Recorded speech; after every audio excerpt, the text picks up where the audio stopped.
السلام علیکم ورحمۃ اللہ وبرکاتہ۔ یوٹیوب چینل نواز آفیشیل میں خوش آمدید۔ جن دوستوں نے ابھی تک ہمارا چینل سبسکرائب نہیں کیا تو پلیز ہمارا چینل سبسکرائب کریں، گھنٹی کے بٹن کو لازمی دبائیں تاکہ ہماری ہر نئی آنے والی ویڈیو آپ کو سب سے پہلے مل سکے۔ دوستو، خوابوں کی تعبیر بتانے سے پہلے تعبیر خواب کے حوالے سے کچھ ضروری اور اہم معلومات جان لیجئے۔ اللہ تبارک و تعالی نے خوابوں کی تعبیر کا علم سب سے پہلے انبیاء کرام میں سے حضرت یوسف علیہ السلام کو عطا فرمایا، جس کا ذکر قرآن پاک میں بھی ہے۔ حدیث پاک کے مفہوم کے مطابق سچا خواب نبوت کا 40واں حصہ ہے۔ امام حسین رضی اللہ تعالی عنہ کے شاگرد راشد امام ابن سیرین رحمۃ اللہ علیہ فرماتے ہیں، خواب 3 طرح کے ہوتے ہیں۔ نمبر 1 رحمانی خواب، نمبر 2 شیطانی خواب، نمبر 3 نفسانی خواب۔ ان میں سے تعبیر صرف رحمانی خواب کی ہوتی ہے، باقی شیطانی اور نفسانی خواب کی تعبیر نہیں ہوتی۔ رات کے ابتدائی حصہ میں دیکھے جانے والے خواب کی تعبیر 5 سال میں، آدھی رات کو دیکھے جانے والے خواب کی تعبیر 5 مہینوں میں، اور فجر کا وقت شروع ہونے سے پہلے دیکھے جانے والی خواب کی تعبیر 10 دن تک پوری ہوتی ہے۔ وہ کون کون سے لوگ ہیں جن سے خوابوں کی تعبیر نہیں پوچھنی چاہیے؟ تو دوستو، 4 قسم کے لوگ ہیں جن سے خواب کی تعبیر نہیں پوچھنی چاہیے۔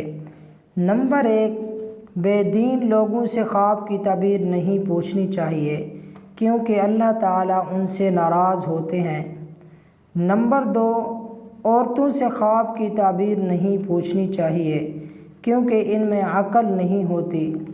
نمبر 3 جاہلوں سے خواب کی تعبیر نہیں پوچھنی چاہیے، کیونکہ وہ علم نہیں رکھتے۔ نمبر 4 دشمنوں سے خواب کی تعبیر نہیں پوچھنی چاہیے، کیونکہ دشمنوں میں خیر و برکت نہیں ہوتی۔ اگر خواب کی تعبیر پوچھنی ہو تو کسی عالم سے یا خوابوں کی تعبیر بتانے والے سے ہی پوچھنی چاہیے۔ اگر کوئی خواب میں ڈر جائے تو اس کے 3 علاج ہیں۔ نمبر 1 3 مرتبہ آیت الکرسی پڑھ لے۔ نمبر 2 3 مرتبہ اعوذ باللہ پڑھ کر اپنے بائیں کندھے پر 3 مرتبہ تھوکے۔ مطلب تھوکنا نہیں ہے، صرف تھوکنے کی آواز پیدا کرنی ہے۔ نمبر 3 اپنی کروٹ تبدیل کر لیں۔ درست خواب دیکھنے اور اس کی تعبیر معلوم کرنے کے 3 طریقے ہیں۔ نمبر 1 باوضو سنت کے مطابق قبلہ رو دائیں کروٹ پر سوئے۔ نمبر 2 کھانا نہ بہت زیادہ کھائے نہ کم کھائے، بلکہ درمیانہ کھانا کھائے۔ نمبر 3 سونے سے پہلے سونے کی دعا پڑھ لے، اللہم بسمک اموت و احیا۔ یہ دعا پڑھے اور جب سو کر اٹھے تو سو کر اٹھنے کی دعا پڑھ لے۔ تو دوستو، تعبیر خواب کے متعلق کچھ ضروری باتیں اور معلومات تھیں۔ اگر آپ کو کوئی چیز سمجھ میں نہ آئے یا خواب کی تعبیر کے حوالے سے کچھ پوچھنا ہو تو کمنٹ باکس میں اپنی رائے کا اظہار کر سکتے ہیں۔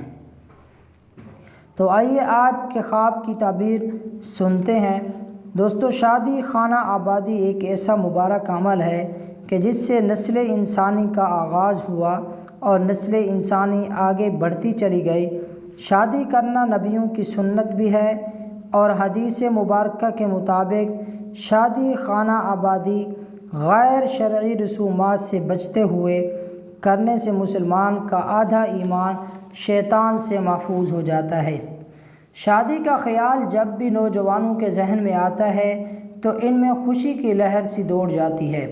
پھر کئی لوگ خواب میں اپنی یا کسی دوسرے کی شادی ہوتے ہوئے بھی دیکھتے ہیں۔ تو آئیے آج کی اس ویڈیو میں ہم جان لیتے ہیں کہ خواب میں شادی دیکھنے کی تعبیر کیا ہوتی ہے۔ حضرت امام ابن سیرین رحمۃ اللہ علیہ فرماتے ہیں، اگر کوئی خواب میں دیکھے کہ اس نے دلہن بیائی ہے لیکن اس کو جانتا نہیں ہے اور اس کا نام بھی معلوم نہیں ہے، تو یہ دلیل ہے اس بات کی کہ یہ مرے گا یا یہ شخص مارا جائے گا۔ اور اگر دیکھے کہ دلہن کو گھر میں لایا ہے اور اس کے ساتھ سویا ہے یہ دلیل ہے اس بات کی کہ یہ بزرگی پائے گا، اور جو چیز اس کی ملک نہیں ہے اس کی ملک ہو جائے گی۔ حضرت جابر مغربی رحمۃ اللہ علیہ فرماتے ہیں، اگر عورت خواب میں دیکھے کہ اس کی شادی ہوئی ہے اور اس کو خاوند کے پاس لے گئے ہیں، تو یہ دلیل ہے اس بات کی کہ اس کی عمر ختم ہو گئی ہے۔ اور اگر دیکھے کہ شوہر لے گیا ہے اور اس سے نیک سلوک کیا گیا ہے تو یہ خیر اور منفعت پر دلیل ہے۔